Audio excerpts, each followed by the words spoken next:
Hey there folks, it's Belgrade Beat on the streets of Belgrade on a nice December day. One of the things that I have always loved about winter in Belgrade is it can surprise you sometimes with a day like today where it just gets really, nice and sunny and kind of warm for the season, where you can sit outside and you might not even have to wear a jacket. I'm just wearing a hoodie and a shirt and another shirt underneath with a scarf, and that's enough. And compare this to a lot of places where it just goes below 10 degrees and stays there the whole winter, basically. This feels like 12 or 13, and I think the other day we had a day which was 15, so it's not that bad. So it's a breath of fresh air, and you can really see that the people are out in large numbers on this Sunday to enjoy the nice weather. So yeah, after spending 2 months in warmer places, I was in Thailand and California. I'm back here for a little bit, going to Toronto, Canada to visit my family like I do every year. I go to Toronto, where I was born and grew up, to sort of see my family and friends there. What's left of them, let's say. And well, every year it just reaffirms that moving to Serbia and Europe, or just not Canada, was the best decision that I ever made in my life. Okay, 2 really good decisions I made in my life. One of them was dropping out of university, and one of them was moving away from Canada. And this is counterintuitive to a lot of people who have a more middle-class mentality about life, because obviously a lot of people view university education as the key to a decent life, and a lot of people view a country like Canada as the ideal place to live. But my background and experience was a lot different. Wanting to view life in a more artistic and entrepreneurial way ended me up in this place, where it continues to amaze me and it continues to offer me opportunities to feel and live like I never could in Canada. So I don't really look forward to going back to Toronto every year. Of course, my mother and my grandmother and my father and probably the family dog does look forward to seeing me, and a few friends. But it just reminds me that the perspective that I had years ago was correct. That so there was a time where I was living 3 years between here and there, 3 months in Belgrade, 3 months in Toronto, 3 months, back and forth, and I got very intimately acquainted with the differences between the cultures. And I realized that with my life here, I could make it more like my life there. I could bring the financial stability and all of that because of internet and remote working and all that stuff. It was all pretty obvious that that was up and coming, that I should focus on that to make the life that I wanted for myself here. And at the same time, I was with my music career, throwing all these parties over there, trying to make my social life somewhat as interesting as my social life is in Belgrade. And, well, it was never quite the same as being in Belgrade when I was in Toronto. Just the feeling of life and culture and human interaction. Even if I was hanging around with Serbian people, the Serbian people who moved to Canada did so chasing that middle-class ideal, which is not what I'm about at all. I'm more of the, risk-taking entrepreneur, work for yourself, make a deal with life, try different things, approach life in unconventional ways, artistic sort of person. And Canada's not a place for a person like me to do anything except for make lots of money. I could have made lots of money, but I am also making a decent amount of money from here in Belgrade. And overall, the lifestyle just remains so much better. There's no place where you can walk such a nice walk like I've been walking on the last 5 minutes of this video. In Toronto, it doesn't really exist. I mean, okay, there's Kensington Market, but still,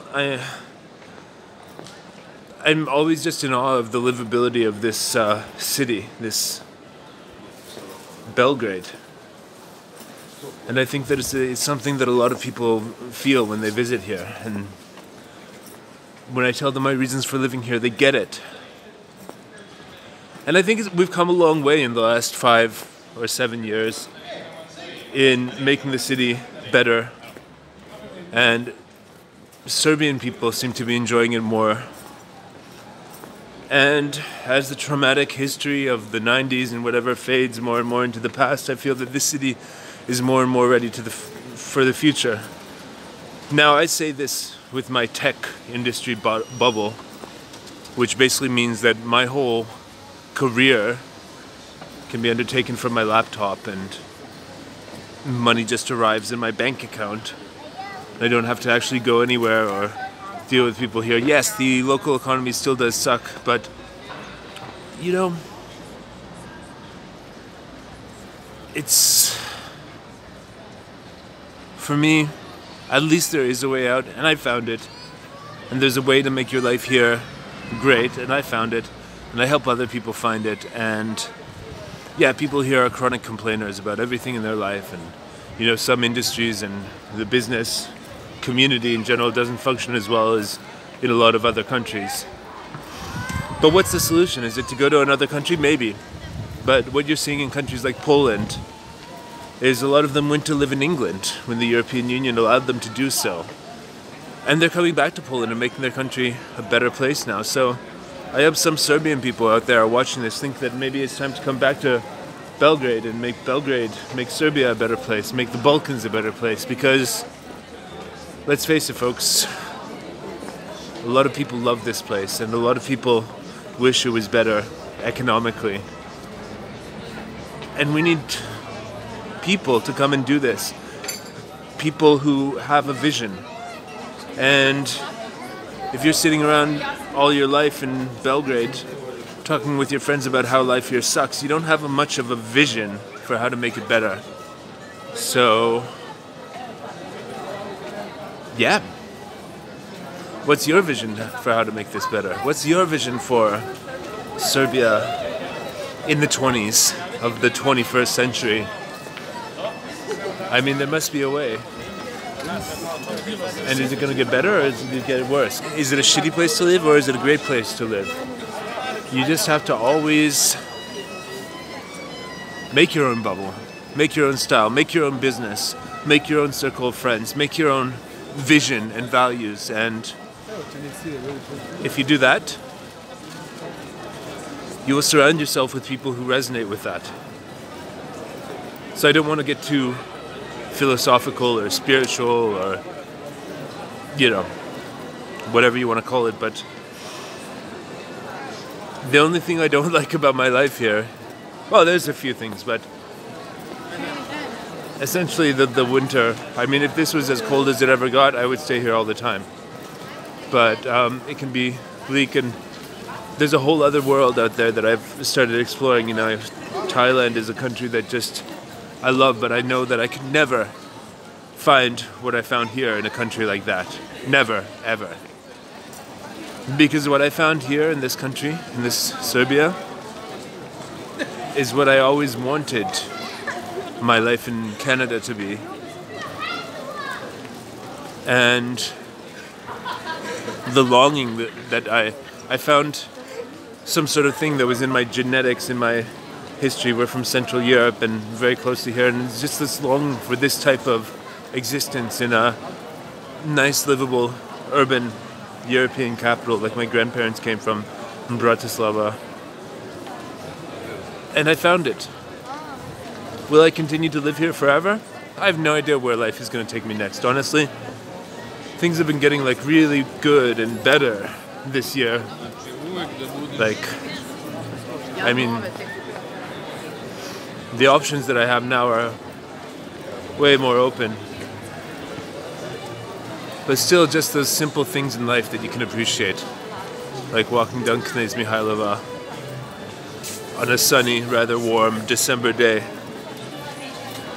Do not take those things for granted. Thank you, folks. Belgrade Beat, Eric. If you like this, you can subscribe. See you guys later.